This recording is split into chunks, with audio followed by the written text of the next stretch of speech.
Everyone, my name is Kedar Gaonkar आणि आज आपण पाहणार आहोत झाडांची रूट कशी डॅमेज करतात फाउंडेशनला. ही बघा, ही आहे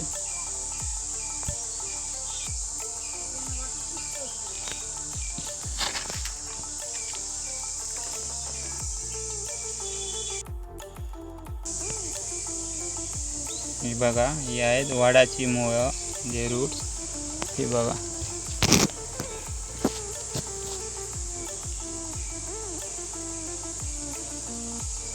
अजून अशी पूर्ण भिंतीला म्हणजे फाउंडेशनला म्हणजे चिरायला धरून आहे.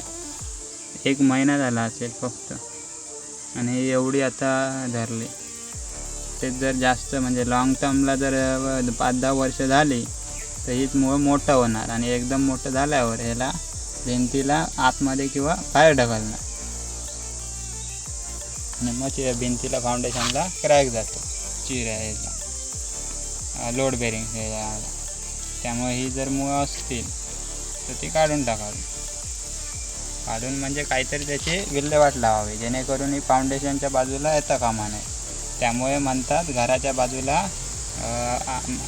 आंबे किंवा मोठी झाडं असता कामा नये, म्हणून घराच्या बाजूला नारळ किंवा सुपारीची झाडे लावतात. हा केवढा आहे तो बघा, त्याची मुळे आहेत. कुठून कुठे आली आहेत बघा.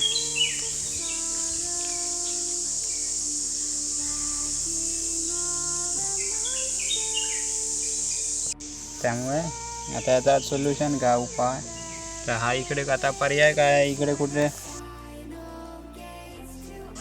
आणि याचा उपाय आहे दुसरा. म्हणजे आता काय पाहिजे तर इथे आता ही जमीन आहे, इथून आला आहे ते इकडे खणून इथेपर्यंत आलाच नव्हतं. म्हणजे इथे खणून जर कापून टाकलं तर इथेच काय ते म्हणजे वाढलं तरी इकडेच वाढेल.